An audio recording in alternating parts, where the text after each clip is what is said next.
Okay am I audible to everyone ସମସ୍ତ ମୋ କଥା ଶୁଭୁଛି? ସାର୍ ନମସ୍କାର। ନମସ୍କାର। ଗୋଟେ ସେକେଣ୍ଡ ଭଲ ଦିଅ। ଅଛନ୍ତି ସାର୍? ହଁ ସେମିତି ସୁଖେ ଦୁଃଖେ।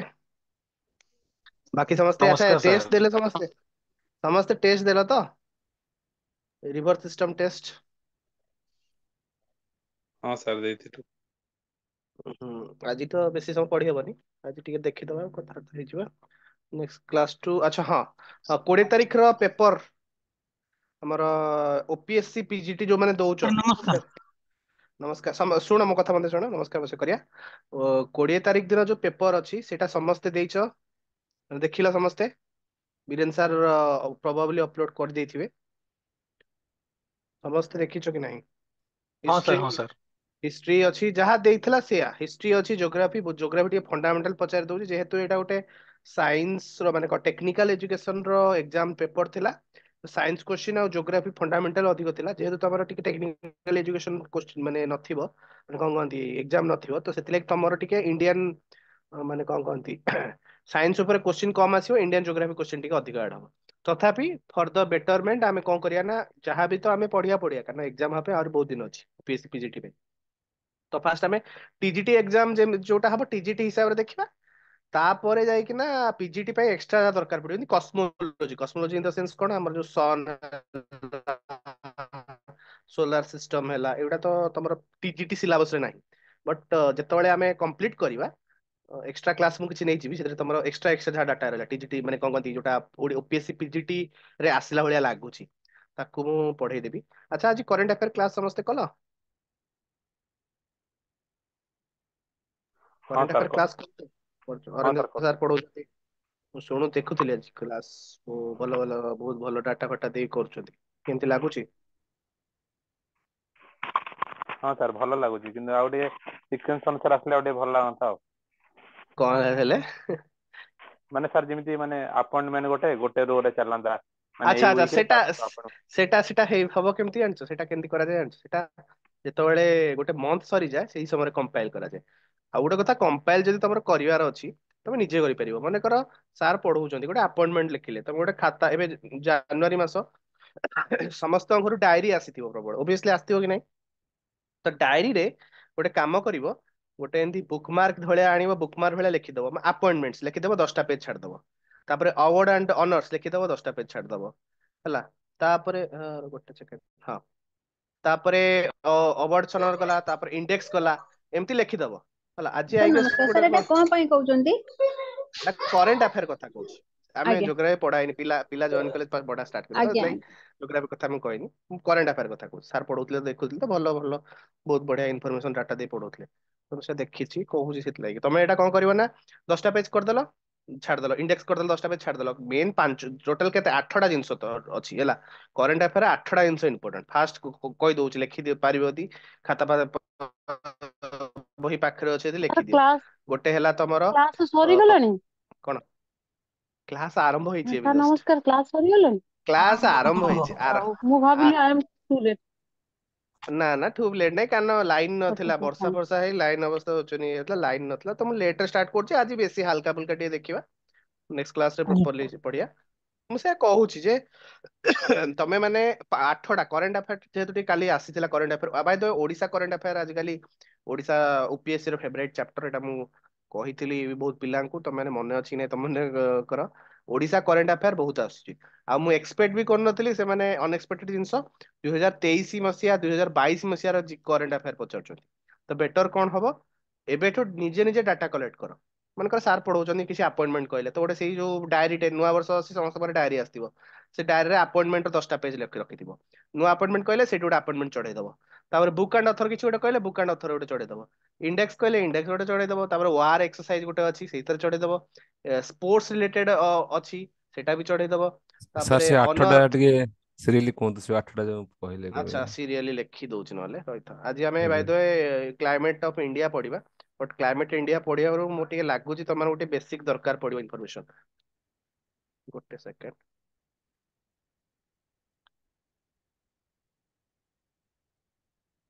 ଓକେ କରେଣ୍ଟ ଆଫେୟାର ଦରକାର ଦେଖ ମୁଁ କହିଦଉଛି ତମର ଫାଷ୍ଟ ହେଲା କଣ ବୁକ୍ ଆଣ୍ଡ ଅଥର ହେଲା तापर नेक्स्ट हला इंडेक्स। इंडेक्स रे कौन आसे कहि दउछि तो। सर स्क्रीन टा देखा जाउनी सर। अच्छा रो हम तो स्क्रीन शेयर तो करनी देखियो कोडे।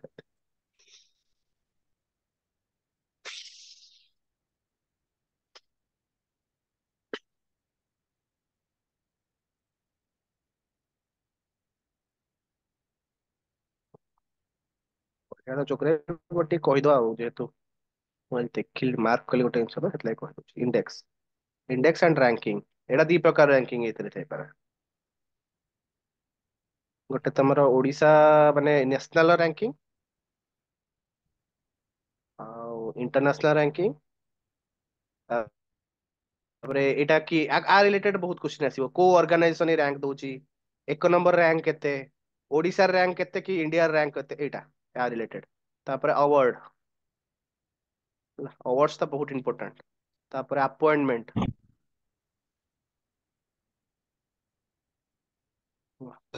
अपॉइंटमेंट तापरे अवार्ड गला अपॉइंटमेंट गला हाँ समिट एंड मीटिंग्स मीटिंग में लिखिले माने बुझियो समिट मीटिंग G20 कोठी थिला कोन हितला इन सबडा हला।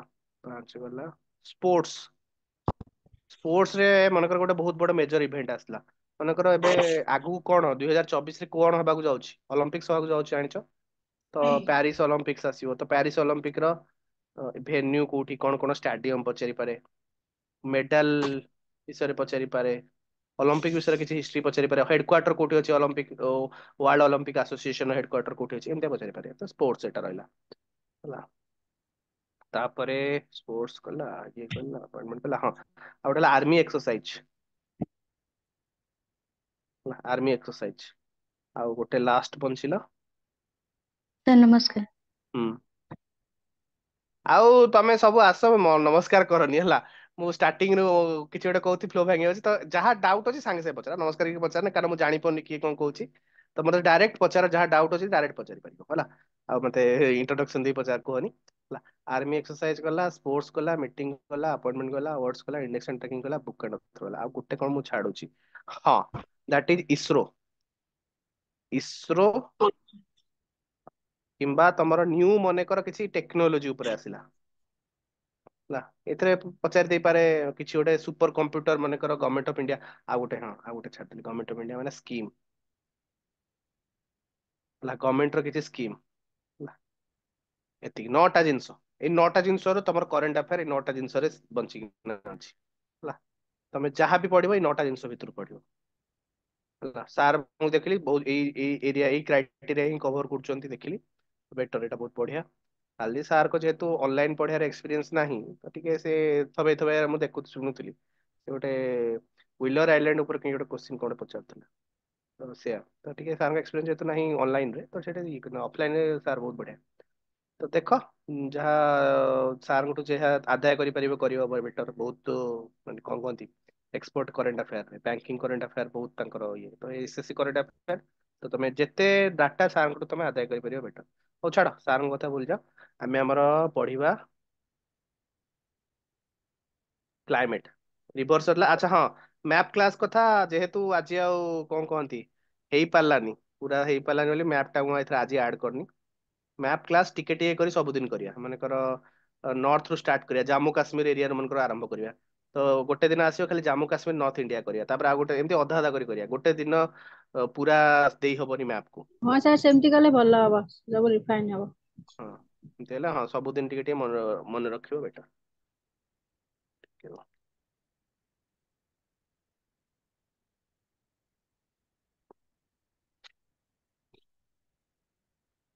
हम्म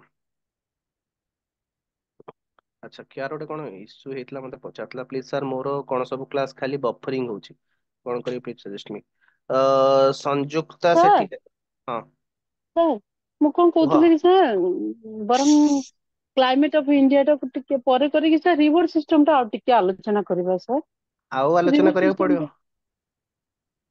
ଟା ଓକେ ସାର୍। ଆଉ କରିବାକୁ ପଡିବ।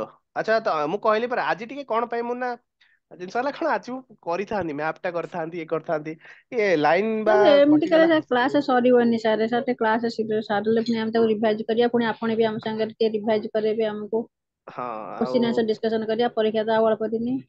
ଆମେ ସାର୍ 20 ଆମେ ଏଟାର ବହୁତ ସମୟ ଦେଇ ପାରୁନୁ ନା। ଠିକ ଅଛି ହଉ ଛାଡ ଆମେ କ୍ଲାଇମେଟ ଦେଖିବା ଆମେ କାହିଁ ଯିବାକୁ ମୁଁ କହିବି ଯେତେବେଳେ ଯାହା ଅସୁବିଧା ହବ ମୁଁ ମୋ ସାର୍ ତରଫରୁ ମଝିରେ ହିଁ ଟିକେ ସାର୍ ଲାଷ୍ଟ କୁ ଟିକେ ସବୁ ବିଷୟରେ ଡିସ୍କସନ କରିଦବା ହଁ 15 ମିନିଟ୍। ଠିକ ଅଛି ଜିତୁ ଆଚ୍ଛା ରୁହ ରଥ କିଏ ଜଣେ ପଚାରିଥିଲା ସଂଯୁକ୍ତ ସେଠି ବଫରିଂ ହଉଛି ଖାଲି ବଫରିଂ ହଉଛି ଯଦି ସଂଯୁକ୍ତ ଗୋଟେ କାମ କର ଟିକେ ଦେଖ ତମ ଏରିଆ ଯୋଉ ଏରିଆରେ ରହୁଛ ସେଠି କୋଉ ନେଟୱାର୍କ ଭଲ ଚାଲୁଛି buffering issue purely based on your network ହେଲା ତ ନେଟୱାର୍କ ଯଦି ଇସ୍ୟୁ ଥିବ ଅଫରିଂ ହବାର ତ ସେଥିଲାଗି ତମେ ଦେଖ କୋଉ ନେଟୱାର୍କ ଭଲ ହଉଛି ପ୍ରୋବାବଲ ତମେ ଯଦି ଚାହିଁବ ତାହେଲେ ୱାଇଫାଇ ଗୋଟେ କିଣିଲେ ବେଶୀ ନାହିଁ ଘର ଲୋକଙ୍କୁ ଟିକେ କନଭିନ୍ସ କରିକିନା କିଣିବାକୁ ପଡିବ ଘର ଲୋକ ବି ଚଲେଇବେ ତମେ ବି ଚଲେଇବ ପାଠ ପଢା ପଢିବାର ଅଛି ନା ତ ବେଟର ହବ ଟିକେ ଇନଭେଷ୍ଟ କର ଫର ବେଟର ଇନଫ୍ରାଷ୍ଟ୍ରକ୍ଚର ହେଲା ସୋ ଫାଷ୍ଟ ମୁଁ ତମକୁ ଇଜି ପଢେଇଥାନ୍ତି ଇଣ୍ଡିଆନ କ୍ଲାଇମେଟ ବଟ୍ ଜିନିଷ କଣ ହେଲା ମୁଁ ଟିକେ ଡାଉଟରେ ରହିଲି ଯେ ତମକୁ କ୍ଲାଇମେଟ ବିଷୟରେ ଟିକେ ବେସିକ ଜାଣିଛ କି ନାହିଁ କାରଣ ବହୁତ ପିଲା 10th ପରେ ଡାଇରେକ୍ଟ ପଢୁଛନ୍ତି କହୁଛନ୍ତି କିମ୍ବା ପିଜିଟି ପିଲା ଖାସ କରିକିନା ତ ସେଥିଲାଗି ମୁଁ ଟିକେ ବେସିକ୍ସ କହିଦଉଛି ତାପରେ ଆମେ ଇଣ୍ଡିଆନ କ୍ଲାଇମେଟ କୁ ଯିବା ଠିକ ଅଛି ତ ବେସିକ ର 4-5ଟା ମୁଁ ବନେଇ ଦଉଛି ଡିଟେଲ୍ସ ତ କ୍ଲାଇମେଟ ମାନେ ତମେ ଭାବିଦିଅ ସିମ୍ପଲି ଆମ ଆଟମୋସ୍ଫିୟର ଯାହା ବି କ୍ଲାଇମେଟ ଚେଞ୍ଜ ହଉଛି ଇଏ ହଉଛି ଆମ ଆଟମୋସ୍ଫିୟର ଭିତରେ ହଉଛି ସୋ ଆମ ଆଟମୋସ୍ଫିୟର ଆଚ୍ଛା ଏଟା ମୁଁ କୋଶ୍ଚିନ୍ ପଚାରୁଛି କୋଶ୍ଚିନ୍ ବିଷୟରେ ଆମେ କରିବା ହେଲା ତ ଆଟମୋସ୍ଫିୟର କଣ 3ଟା ଜିନିଷରେ ବନିଛି ଫାର୍ଷ୍ଟ ହେଲା କଣ ଗ୍ୟାସେସ୍ ତାପରେ ହେଲା ୱାଟର ଭେପର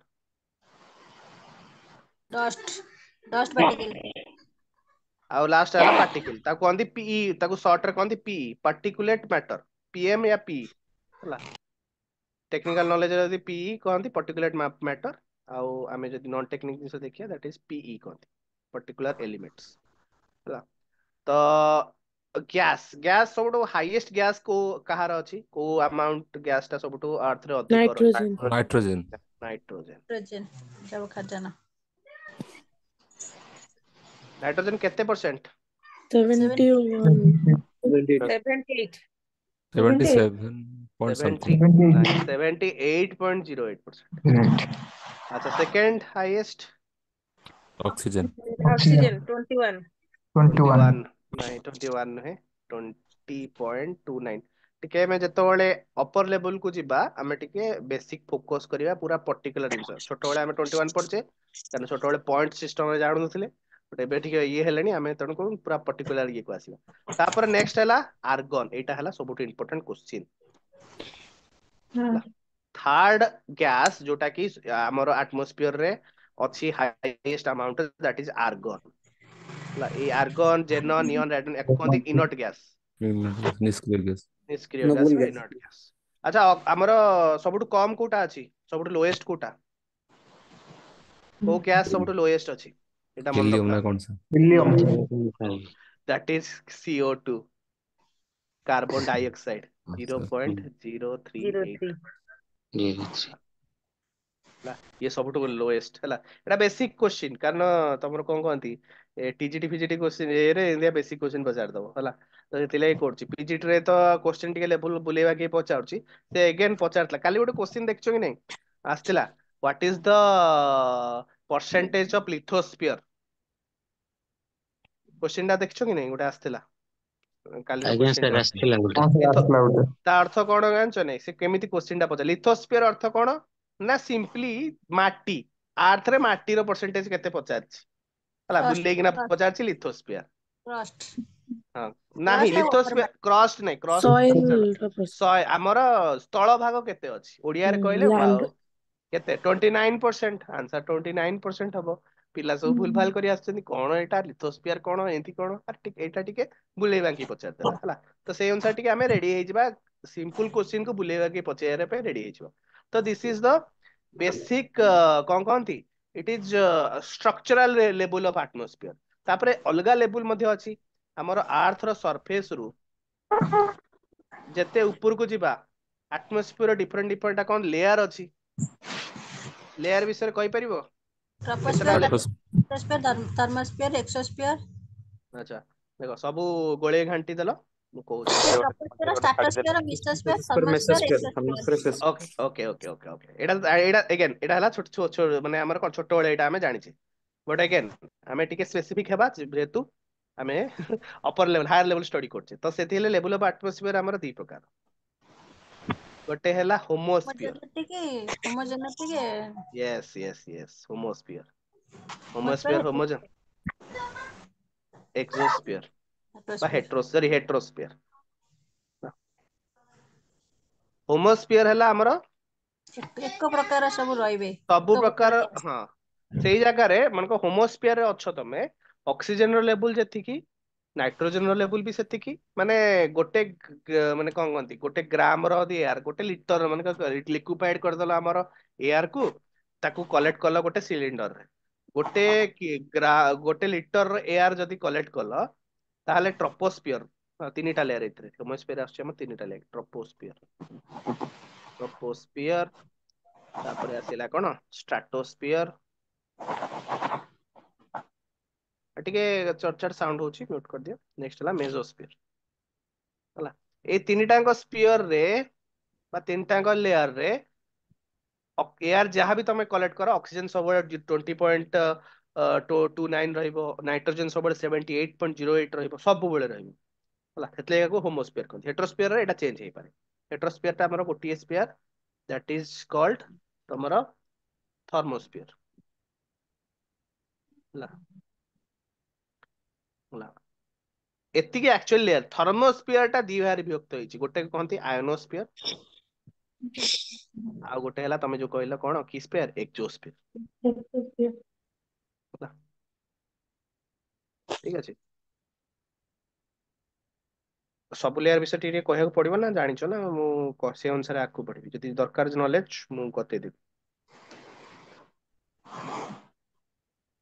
ठीक से को जो दरकार मु कहबी दरकार नहीं then I will skip it ଆଜ୍ଞା ସାର୍ सर କୁହନ୍ତୁ ସାର୍ कही ଟିକେ। दियन हाँ कही दियन सर बेटर हो। कह देबी तो ओके हाँ गुड सर हो सो दिस इज अर्थ मनकर हैला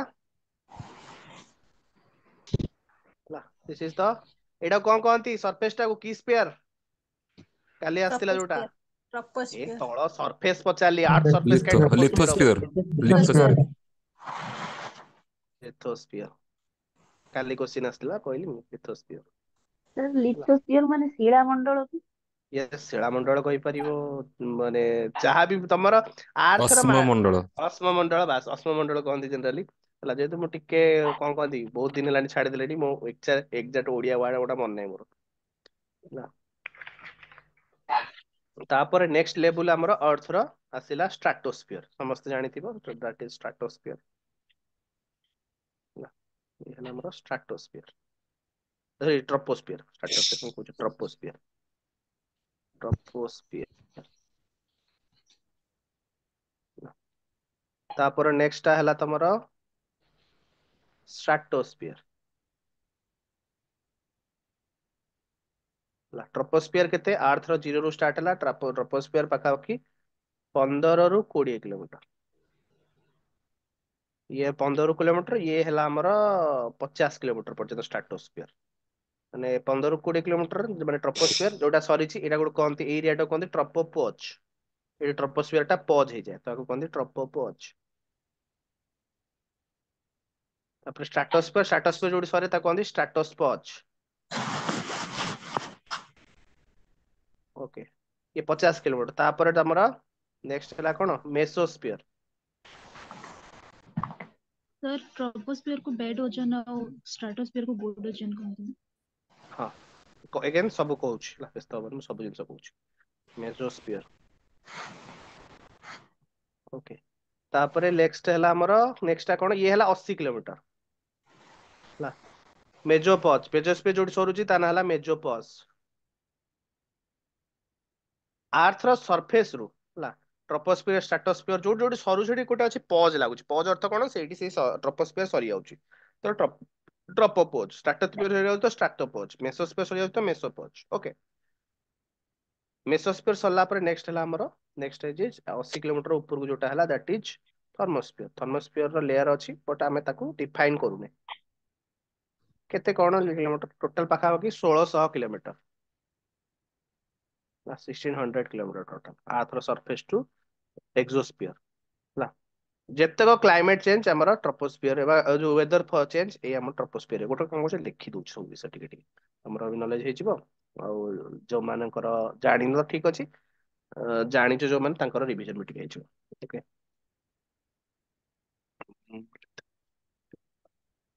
କାଢିଦେବା। ହଁ ମୁଁ ବି ଲେଖିଦିଏ ଗୋଟେ ଖାତାରେ। ହଁ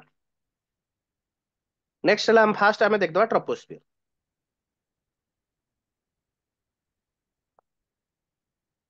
ଓକେ ଟ୍ରପୋସ୍ଫିୟର ସ୍ପିୟର ଜାଣିପାରୁଛ ମାନେ ଆର୍ଥ ହେଲା, ଆର୍ଥର କେତେ କିଲୋମିଟର ଏଟା କହିଥିଲି, କେତେ କିଲୋମିଟର? 18 ରୁ 20 20 20 15 18 20 15 20 ହେଲା, 15 ରୁ 20 15 20 ହେଲା। ଏଠି ଆମ ଆଟମୋସ୍ଫିୟର ର 80% ଯୋଉଟା ରହୁଛି 80% ଅଫ ଆଟମୋସ୍ଫିୟର ଏଇଠି ରହୁଛି। ଆଟମୋସ୍ଫିୟର 80% ଯାକ gas particular matter and water vapour ଏଇଠି ରହୁଛି। ସେଥିଲାଗି ଏଇ ଜାଗାରେ ହିଁ ଆମର ୱେଦର ଚେଞ୍ଜ ହଉଛି ହେଲା। ତ ଯାହା ବି ରେନ୍ ହେଲା ଇଏ ହେଲା ସବୁ ୱେଦର ଚେଞ୍ଜ ଏଇଠି ହେଲା। ରେନ୍ ଡ୍ରପ୍ କେବେ ହେଲେ ଟ୍ରପୋସ୍ଫିୟର ଉପରୁ ପଡେନି, ସବୁବେଳେ ଟ୍ରପୋସ୍ଫିୟର ହିଁ ପଡେ ହେଲା। ଆଉ କଣ ରହିଲା, ଆଉ କଣ ରହିଲା? ବାଉଣ୍ଡ୍ରିଟା ତ ତମେ ଜାଣିଲ, ତାର ବାଉଣ୍ଡ୍ରିଟାକୁ କଣ କହନ୍ତି? Tropopause. Boundary is known as tropopause. ଯେତେବେଳେ ଆମେ ଏଇଟା ହେଲା ବାଉଣ୍ଡ୍ରି, ଆମର ଆଟମୋସ୍ଫିୟର ବାଉଣ୍ଡ୍ରି, ଯୋଉ ଲେୟାର ବାଉଣ୍ଡ୍ରିଟା କହନ୍ତି ପଜ। ସେମିତି ଆମେ ଲିଥୋସ୍ଫିୟର ବି ପଢିବା। ଲିଥୋସ୍ଫିୟର କ୍ରଷ୍ଟ ଅଛି, କୋର ଅଛି ହେଲା। ତାର ତାର ଯୋଉ ବାଉଣ୍ଡ୍ରିଟା କୁହନ୍ତି ଡିସକଣ୍ଟିନ୍ୟୁଟି, ମୋହର ବେସିକ ଡିସକଣ୍ଟିନ୍ୟୁଟି। ଆମେ ଯେତେବେଳେ ରକ୍ ସାଇକେଲ ପଢିବା, ରକ୍ ଷ୍ଟ୍ରକ୍ଚର ପଢିବା, ସେତେବେଳେ ପଢିବା ଏଇଟା ହେଲା। ତ ଏଇଟା ଜାଣିଥାଅ। ଅପର ଲେୟାର କୁ ଗଲେ ପଜ ହେଇଯାଉଛି, ଉପରକୁ ଗଲେ ପଜ ହେଇଯାଉଛି, ତଳକୁ ଗଲେ ଡିସକଣ୍ଟିନ୍ୟୁଟି ହେଇଯାଉଛି ହେଲା। ଏଇଟା ଆମ ୱେଦର ଚେଞ୍ଜ ଏଠି ହୁଏ। ଆଚ୍ଛା ହଁ, ଆମର ପ୍ରତି 1 କିଲୋମିଟର ଯଦି ଆମେ ଉପରକୁ ଯିବା, ଆମ ଟେମ୍ପରେଚର 6.5 ଡିଗ୍ରୀ ସେଲସିୟସ ଡାଉନ ହଉଛି, ତଳକୁ ଯାଉଛି ହେଲା। ଯେତେ ଉପର, ତା ଅର୍ଥ କଣ? ଟ୍ରପୋପଜ ରୁ ଆମେ ଉପରକୁ ଯିବା ମାନେ ଆମେ ଯେତେ 1 କିଲୋମିଟର ଉପରକୁ ଗଲେ 6.5 ଡିଗ୍ରୀ ସେଲସିୟସ ଡାଉନ ହଉଛି। This is called lapse rate. Exam ରେ ଆସିପାରେ ଲ୍ୟାପ୍ସ ରେଟ୍ କଣ, କେତେ ଡିଗ୍ରୀ କେତେ ଡିଗ୍ରୀ କେବେ, ଦ୍ୟାଟ୍ ଇଜ ହେଲା ତମେ ଆମେ ଯେତେ ଟ୍ରପୋସ୍ଫିୟର ଯେତେ ଉପରକୁ ଯିବା, ମନେକର ଆମେ ମାଟିରେ ଛିଡା ହେଇଛେ, ଆମର ଟେମ୍ପରେଚର ଆଉ ଏଭରେଷ୍ଟ ଉପରେ ଛିଡା ହେଇଥିବା ଜାଗା ଲୋକର ଟେମ୍ପରେଚର ସେ ମାନେ ସେଇ କ୍ଲାଇମେଟ ଟେମ୍ପରେଚର ସମାନ କି? କଣ ପାଇଁ? କଣ ପାଇଁ? ମାଉଣ୍ଟେନ ର ଅପର ଇଏରେ ବରଫ ଜମୁଛି, ତାର ରିଜିନ ହେଲା ସେଇଆ ହେଲା। ଯେତେ ଆଲ୍ଟିଚ୍ୟୁଡ ଅଲ୍ଟିଚ୍ୟୁଡ ଯେତେ ଅଧିକ ବଢି ବଢି ଯାଉଛି, ଟେମ୍ପରେଚର ସେତେ କମି କମି ଯାଉଛି। ତ ସେଥିଲାଗି ମାଉଣ୍ଟେନ ର ଉପରେ ସବୁବେଳେ ବରଫ ଜମେ ହେଲା। ଆଉ 3000 କହିଥିଲି, ଗୋଟେ ରୁଲ କହିଥିଲି ନା, 3000 4000 ମିଟର ଉପରକୁ ଗଲା ପରେ ମାଉଣ୍ଟେନ ବରଫ ଜମି ଆରମ୍ଭ ହବ ହେଲା। Okay this is called lapse rate ହେଲା। ଆଉ ଗୋଟେ କଣ, ହଁ ଟ୍ରପୋସ୍ଫିୟର ଆଉ ଗୋଟେ ବିଶେଷତ୍ୱ କଣ, ଆମର ଟ୍ରପୋସ୍ଫିୟର ର ଯୋଉ ୱିଡଥ ଟା ହେଲା, କେତେ କିଲୋମିଟର କହିଥିଲି? 15 ରୁ 20 ହେଲା। 8 କିଲୋମିଟର ପାଖାପାଖି ହଉଛି କୋଉଠି ନା ଆମର ପୋଲ ରେ। କିଏ ଏଟା ସାଉଣ୍ଡ ହଉଛି ଟିକେ ମ୍ୟୁଟ କରିଦିଅ। ଆଉ 20 କିଲୋମିଟର ପାଖାପାଖି ଅଛି ଏଇଟା କୋଉଠି ନା ଇକ୍ୱେଟର ରେ ହେଲା। କାରଣ ସିମ୍ପଲ, ଯେ ଆମର ପୋଲ ରେ ଏୟାର ଯୋଉ ଆଟମୋସ୍ଫିୟର ଟାର ଲେୟାର ଟା ବହୁତ କମ ହେଲା, ଲେୟାର ଟା ବହୁତ କମ। ୱାଇ ନା ପୋଲ ପାଖରେ ଆର୍ଥ ର ମ୍ୟାଗ୍ନେଟିକ ଇଏଟା ଟିକେ କମ। ଆର୍ଥ ର କଣ କହନ୍ତି ମ୍ୟାଗ୍ନେଟିକ ପାୱାର ଟା, ମ୍ୟାଗ୍ନେଟିକ କୋର ଅଛି, କୋର ର ପାୱାର ଟା ଆର୍ଥ ର ପୋଲ ପାଖରେ କମ, ଇକ୍ୱେଟର ରେ ଅଧିକ। ରିଜନ କଣ ଭାବିଦିଅ, ଆର୍ଥ ର ଗୋଟେ ପୁରା ସମ୍ପୂର୍ଣ୍ଣ ସର୍କୁଲାର ଇଏ, ତ ଆର୍ଥ ସର୍କୁଲାର ତ ନୁହେଁ, ଆର୍ଥ କଣ ଦି ସାଇଡରେ ଚେପ୍ଟା ଟିକେ ଅଛି। ତ ସେଥିଲାଗି ଇକ୍ୱେଟର ରେ ଯୋଉ ଲୋକଟା ରହିବ ଛିଡା ହବ, ତାକୁ ଯେତିକି ଗ୍ରାଭିଟି ଫିଲ୍ ହବ, ପୋଲ ଉପରେ ଯେ ଲୋକଟା ଛିଡା ହବ ତାକୁ ସେତେ କମ ଗ୍ରାଭିଟି ଫିଲ୍ ହବ। ଅଳ୍ପ ବହୁତ କମ, ମାନେ ତାର କଣ କହନ୍ତି ଡିଫରେନ୍ସ ଟା ବହୁତ କମ। ବଟ ଷ୍ଟିଲ୍ ଆଟମୋସ୍ଫିୟର କୁ ହୋଲ୍ଡ ରଖିବାର କାପାସିଟି ପୋଲ ରେ କମ, ଇକ୍ୱେଟର ରେ ଅଧିକ। ସେଥିଲାଗି ଆଟମୋସ୍ଫିୟର ର ଯୋଉ କଣ କହନ୍ତି ଡେନ୍ସିଟି ଟା, ଆଟମୋସ୍ଫିୟରିକ ଏୟାର ଡେନ୍ସିଟି ଟା ପୋଲ ରେ ବହୁତ କମ ଆଉ ଇକ୍ୱେଟର ରେ ଅଧିକ ହେଲା। ତ ସେଥିଲାଗି ପୋଲ ରେ ଟ୍ରପୋସ୍ଫିୟର ମାତ୍ର 8 କିଲୋମିଟର, 20 କିଲୋମିଟର ହେଲା ଇକ୍ୱେଟର। ତ ଏଇ ରୁଲ ଯଦି ଆପ୍ଲାଏ ହେଲା ଆଡିଆବେଟିକ ଲ୍ୟାପ୍ସ ରେଟ୍ ଉପରେ, ଏଇଟା କୁହନ୍ତି ଆଡିଆବେଟିକ ଲ୍ୟାପ୍ସ ରେଟ୍, ଖାଲି ଲ୍ୟାପ୍ସ ରେଟ୍ ବି କହନ୍ତି, ଆଡିଆବେଟିକ କହନ୍ତି। ଆଡିଆବାଟିକ ଲ୍ୟାପ୍ସ ରେଟ୍ କଣ ପାଇଁ ଆଡିଆବେଟିକ କହନ୍ତି, ସେଟା ଭିତରକୁ ହେଇଯିବ। ତ ଜାଣିଥା ଲ୍ୟାପ୍ସ ହଉଛି ଟେମ୍ପରେଚର, ଆମେ ଯେତେ ଉପରକୁ ଯିବା ସେତେ କମି କମି ଯିବ। ତ ଟେମ୍ପରେଚର ଯଦି ଉପରକୁ ଯିବା କମି କମି ଯିବ, ମତେ କୁହ ସବୁଠୁ ଲୋଏଷ୍ଟ ଟେମ୍ପରେଚର ଟ୍ରପୋସ୍ଫିୟର ର କୋଉଠି ହବ? ହେଲା ଲୋଏଷ୍ଟ ଟେମ୍ପରେଚର ମେସୋସ୍ଫିୟର ରେ ନାଇଁ ନାଇଁ, ତୁ ବୁଝିପାରୁନ। ଟ୍ରୋପୋସ୍ଫିयर ରେ ହେଲା ପୋଲ ରେ ସବୁଠୁ लोएस्ट टेम्परेचर ହବ ନା ଇକ୍वेଟର ରେ ସବୁଠୁ लोएस्ट टेम्परेचर? Pole. ଏଇଟା ହେଲା ଟ୍ରିକ୍। ଏଇଟା ହେଲା ଟ୍ରିକ୍। ନାହିଁ, ଇକ୍ୱେଟର ଟା ଅଧିକ ଅଛି ତେଣୁ ଇକ୍वेଟର ଟା ଅଧିକ ଅଛି। ଦେଖ 20 କିଲୋମିଟର ଯଦି ଉପରକୁ ଯିବା, ଆଡିଆବାଟିକ ଲାପ୍ସ ରେଟ୍ କେତେ କମିବ? କେତେ ଡିଗ୍ରୀ? 1 20 କିଲୋମିଟର into କମୁଛି 6.5 କେତେ ହେଲା? ମାଇନସ କେତେ? ଆଚ୍ଛା ଭାବ, 20 120 ଡିଗ୍ରୀ 6 ପଏଣ୍ଟ 130 sir. କେତେ? 130 ଡିଗ୍ରୀ 130. ସେଲସିୟସ କଣ ମାଇନସ Minus ହଉଛି 130 degree Celsius.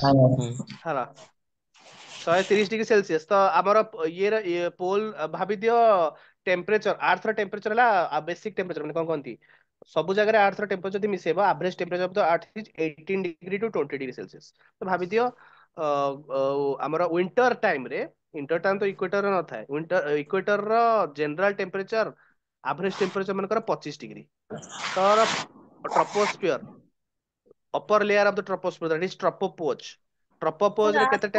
एवरेज एटमॉस्फेयर केते कहले? 15 ରୁ 18 डिग्री सेल्सियस ହେଲା। ମାନେ ଏବେ ତମେ ଯଦି ଆର୍ଥ ର ସବୁ ଜାଗାର ଟେମ୍ପରେଚର ମିଶେଇ ଦବ ତାହେଲେ ସବୁବେଳେ 15 ରୁ 18 ଡିଗ୍ରୀ ଭିତରେ ରହିବ ହେଲା। ତ ଭାବି ଦିଅ 25 डिग्री सेल्सियस ହେଲା ପୋଲ ର ମାନେ କଣ ଇକ୍ୱେଟର ର ବର୍ତ୍ତମାନ ଟେମ୍ପରେଚର, ମାନେ ଗ୍ରାଉଣ୍ଡ ରେ ଟେମ୍ପରେଚର ହେଲା। ମାନେ ଆମର କଣ ଲିଥୋସ୍ଫିୟର ର ଟେମ୍ପରେଚର। ତ ଆମେ ଗୋଟେ ଗୋଟେ ଡିଗ୍ରୀ କମେଇ କମେଇ ଚାଲେ, 1 କିଲୋମିଟର ରେ 6.5 डिग्री कमेई कमेई ଚାଲେ ତ ମାଇନସ 130 डिग्री टोटल कमिବ। 25 ରୁ 130 डिग्री କେତେ ହବ? That is 105 degree Celsius minus. ठीक अच्छे। पोल रे मनकर अच्छी -10 डिग्री सेल्सियस। आउ ठीक टिके अच्छे। कहले केमती एटा देखिलो, एटा बुझिलो कि नहीं? पोल रे 8 किलोमीटर है आमर ट्रोपोस्फियर रो लेंथ विथ इट माने कौन हाइट हाइट तार अर्थ कौन? पोल रे जति टेम्परेचर थी 8 किलोमीटर गले 6.5 डिग्री जो एडियाबेटिक लैप्स रेट हिसाब रे टेम्परेचर कमेबो। तो भाव -10 डिग्री अच्छी 8 किलोमीटर तुम 6.5 केते हला? केते 52 कमिला? केते हला? 52 ହେଲା ଏଟା -62 ହେଇଯିବ। हला 52 डिग्री सेल्सियस माइनस होची तळ को जाउची। ता अर्थ केते हला? पोल रे ट्रोपोज रे -62। -62 तो कोठी टेम्परेचर अधिक तुमरा मैथमेटिकली प्रूफ कली कोठी टेम्परेचर सबुठु कम रहइबो? इक्वेटर रे, इक्वेटर रो ट्रोपोज रे सबुठु लोएस्ट ट्रोपोपॉज रे। टेम्परेचर हला। इक्वेटर रे सबुठु लोएस्ट रहइबो आ हाईएस्ट रहइबो कोठी? पोल रे। जानी पारलो एटा मत टिके को क्यों माने जानी पारलो, जानी न पारलो आउ थरे बुझेबी कने एटा इक्वेटर माने लोएस्ट टेम्परेचर रहइबो। इक्वेटर रो जो upper layer of the troposphere, upper layer of troposphere कोन कोनती? ट्रोपोपॉज जोटा बाउंड्री टा एठी रहइबो केते? -105 डिग्री माने गोटे बेसिक माने कोन कोनती रूल टे भाबी -105 डिग्री। बट पोल रे सेही समय रे एग्जैक्ट केते रहइबो? -62 डिग्री। सर कोटा आउथरे अधिक बाउंड्री को टेम्परेचर? ड्रॉ करके कहंतो आउथरे।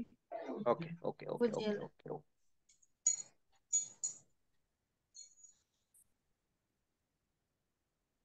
ओके सेकंड दियो ठीक है।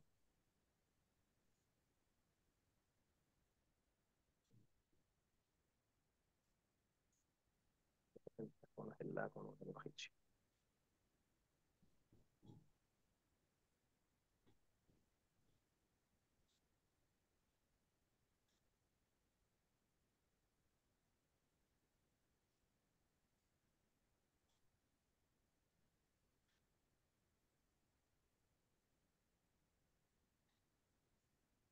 ओके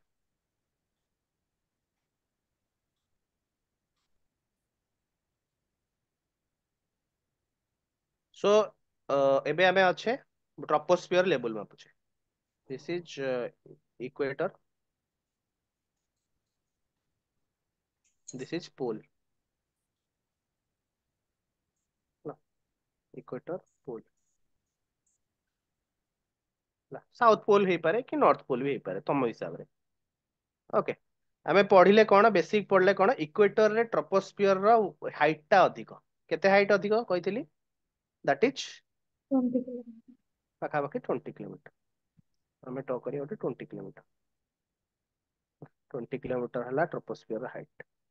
एटा कमी कमी कमी कमी कमी कमी कमी कमी कमी पोल रे केते पहुंचबो? 8 किलोमीटर। 8 किलोमीटर। ओके ठीक अछि तापर तुमको आउट कांसेप्ट कहली कोन एडियाबैटिक लैप्स रेट ना आडियोटिक माने आइसोथर्माल सर अपोजिट कथा कोन सर ना यस आज्ञा लैप्स ठीक अछि lapse adiabatic lapse rate rule कोन लैप्स हो टेम्परेचर कमुची केते डिग्री टेम्परेचर केते कमुची प्रति 1 किलोमीटर बा 1000 मीटर रे टेम्परेचर कमुची केते माने जदि आमे माटी एटा लिथोस्फियर दिस इज लिथोस्फियर एटा तो बेसिक जानछ तो लिथोस्फियर जते हमें ऊपर को जीवा एटमॉस्फियर ऊपर को खास कर ट्रोपोस्फियर एटा तम ट्रोपोस्फियर बाय द वे हला सब रूल ट्रोपोस्फियर ऊपर अप्लाई होची ट्रोपोस्फियर ଆଉ upper layer of the troposphere is known as tropopause ହେଲା କାରଣ ଏଇ ଜାଗାରେ troposphere ଟା pause ହଉଛି ଆଉ start ହଉଛି କଣ ଆମର next ହେଲା stratosphere ହେଲା this is called tropopause pause pause ହଉଛି ହେଲା ଉପରେ ହଉଛି ଆମ stratosphere एडियाबैटिक लैप्स रेट माने 1 किलोमीटर रे टेम्परेचर कमुची केते degree Celsius 6.5 6.5 degree Celsius 6.5 degree temperature टा कोन डाउन होची तो इक्वेटर रे जोठी टेम्परेचर अर्थ रो सबटु अधिक होवा कथा मने कर भाब सकाळ बाजिची 8 9टा बाजी 9टा टेम्परेचर मापिले एटी 25 डिग्री सेल्सियस अछि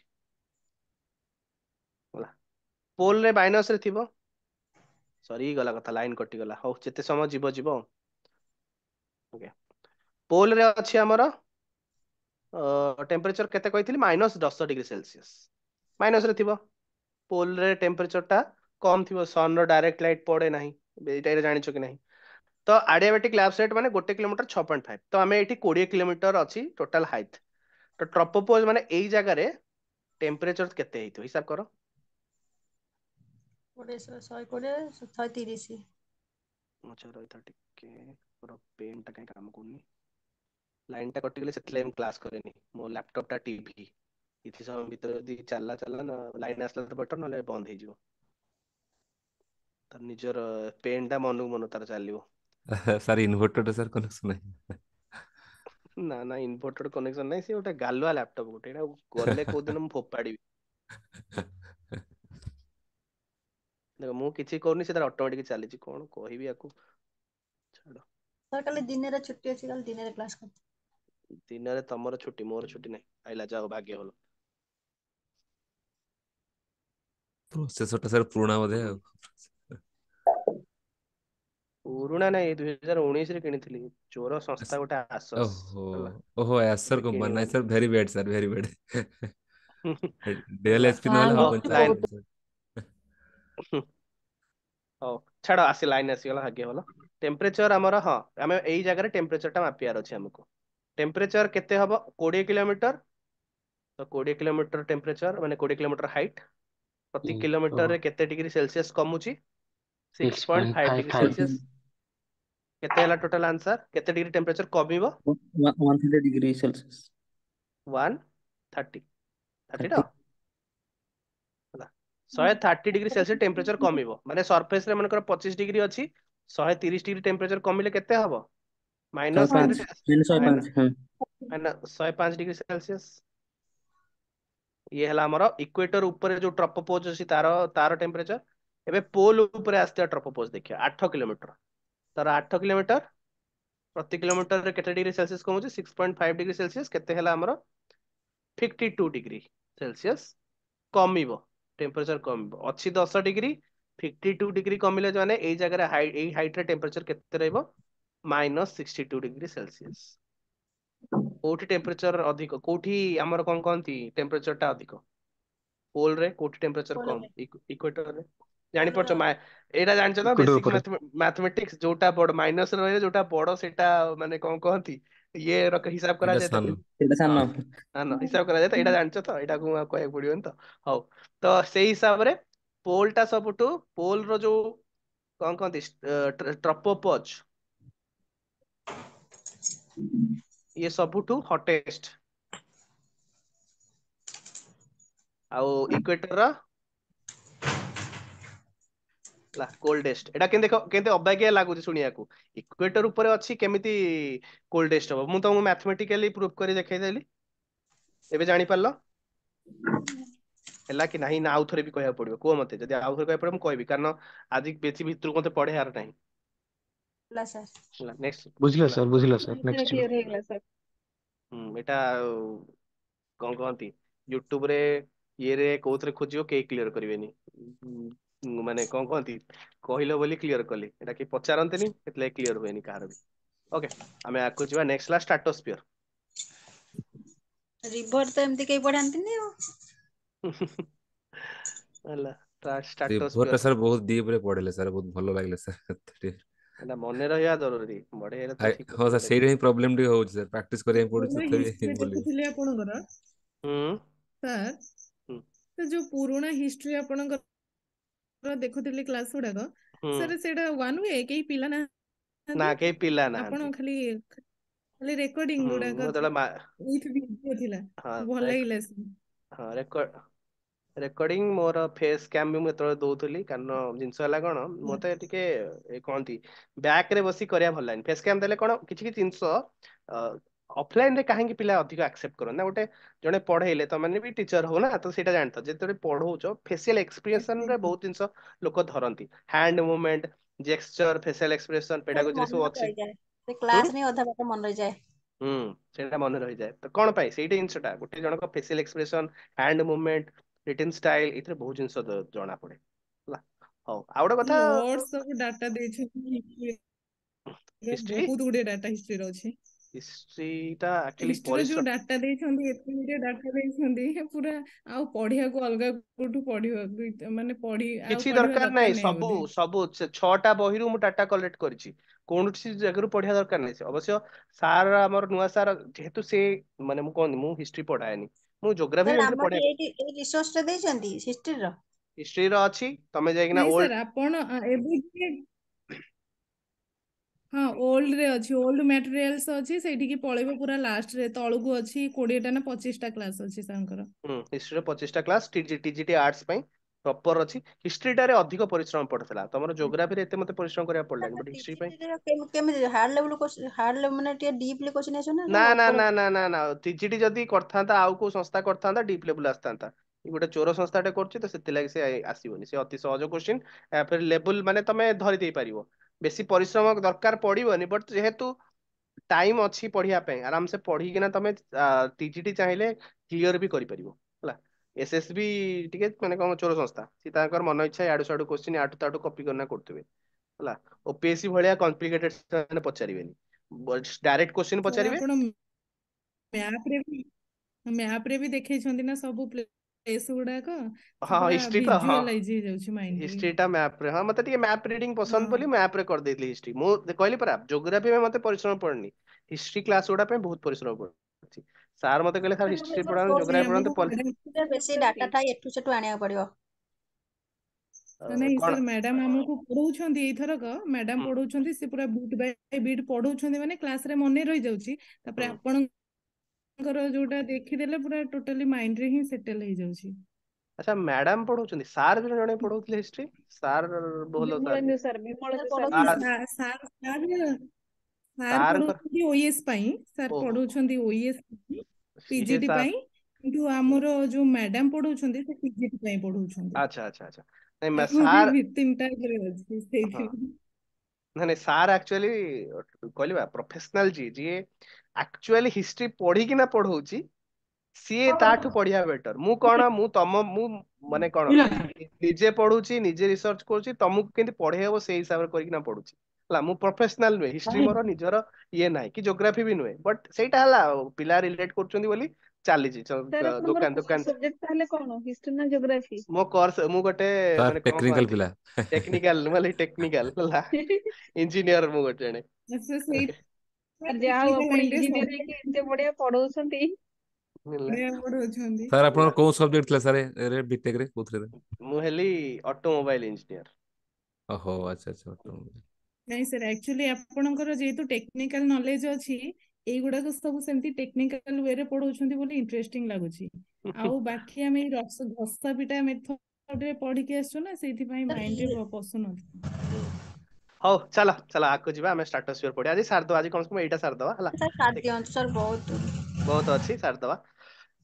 ओके स्ट्राटोस्फियर आमर स्टार्ट होची 20 किलोमीटर बा तमर ई पोल रे जदी देखिया हम एटा केते 8 किलोमीटर 8 ରୁ 20 किलोमीटर 50 किलोमीटर जाए जाउची ହେଲା माने हमर 8 किलोमीटर एटा कोन ट्रोपोपॉज ट्रोपोपॉज ରୁ 50 किलोमीटर म्यूट कर दियो टी साउंड असला सर ट्रोपोपॉज को ट्रांजिशनल जोन कहा जाए हाँ ट्रांजिशनल जो से जगह स्ट्राटोस्फियर टा हे जिवो जोड़ी ट्रोपोस्फियर की नहीं आइनोस्फियर सेठी सर देखा देता है आयनोस्फियर तो ट्रोपोस्फियर ना आइनोस्फियर आयनोस्फियर ऊपर अछि हला अच्छा ट्रोपोस्फियर टा हमर एठी केते स्टार्ट हैला एठी रहला हमर केते एटा 20 किलोमीटर भाबि दियो हमें 20 50 काई करे सीधा 20 किलोमीटर धरिया 20 किलोमीटर ରୁ 50 किलोमीटर 50 किलोमीटर ହେଲା ଏଟା 20 किलोमीटर 50 किलोमीटर एई भितरु जो तଳ लेयर टा पाखापाखि 23 किलोमीटर ରୁ 25 किलोमीटर केतेटा जगह रे देइछि 15 किलोमीटर ରୁ भी 25 किलोमीटर ହେଲା हमें 23 ରୁ 25 देखिए 23 किलोमीटर ରୁ 25 किलोमीटर रे एठी अछि गोटे जिंस that is called ozone layer ହେଲା ओजोन लेयर ए ओजोन लेयर विशेषत्व कौन ये आमर यूवी लाइट जोटा आसे सन रो लाइट टा तीन प्रकार ହେଲା तीन सन रू आसे जो लाइट टा that is three types cosmic gamma UV ହେଲା गोटे हला तमरो विजिबल व्हाइट हाँ सेटा हाँ सेपटे ହେଲା सॉरी गामा काई आणुचो सन रे ନାଇଁ गामा ନାଇଁ ହଁ आणुनी ସେପଟେ ସେଟା ଆସୁନ ରହିଯାଉଛି ଏଟା ଆଉ ଗୋଟେ ଅଲ୍ଟ୍ରାଭାୟୋଲେଟ୍ ଆଉ ଗୋଟେ ଇନଫ୍ରାରେଡ୍ ଅଛି ତିନିଟା ଅଛି ହେଲା गोटे हला अल्ट्रा वायलेट आ गोटे हला इंफ्रारेड एगेन टिके टेक्निकल हे जो भीतर को कहि दोची अल्ट्रा वायलेट अल्ट्रा सोनिक हमरा अल्ट्रा सोनिक होची माने तार अल्ट्रा सोनिक हे जिवो अल्ट्रा सोनिक ने एटा कोन कहंती अल्ट्रा वायलेट माने तार वेवलेंथ ता अधिक हला लाइट रो भी गोटे वेवलेंथ थाए वेवलेंथ एगेन टे भीतर हे जिवो तो भाबी तो वेवलेंथ अधिक तो ये सबुटु अधिक वेवलेंथ इंफ्रारेड रे सबुटु कम हला इंफ्रारेड लाइट ता आणे कोन हीट आणे ସାର୍ ବୋଧେ ଫ୍ରିକ୍ୱେନ୍ସି ହବ ବୋଧେ ସାର୍ ଏଇଥିରେ ହିଁ फ्रीक्वेंसी ଓଜୋନ ଲେୟର ଅଛି ୟୁଭି ଲାଇଟ୍ ଇନଫ୍ରାରେଡ୍ हाँ नहीं नहीं कोच सुनो कौन मत करो सोनू फ्रीक्वेंसी यस रश्मि हाँ यस मुझको यस सर फ्रीक्वेंसी फ्रीक्वेंसी हाँ फ्रीक्वेंसी सर यस मो फ्रिक्वेन्सी वेवलेंथ हाई को ଅଛି वेवलेंथ नो हाँ सर आଜ୍ଞା वेवलेंथ टा उल्टा वेवलेंथ आଜ୍ଞା फ्रीक्वेंसी जानि थे जो साइंस पिला उल्टा आଜ୍ଞା पड़ से आଜ୍ଞା पढ़ाई जाए मुडा बोल कर देली छाड़ो सेटा भीतर को जीवानी तो इंफ्रारेड आणे हीट विजिबल लाइट आणे व्हाइट कलर लाइट ला आ ये आणे रेडिएशन जोटा कि हार्मफुल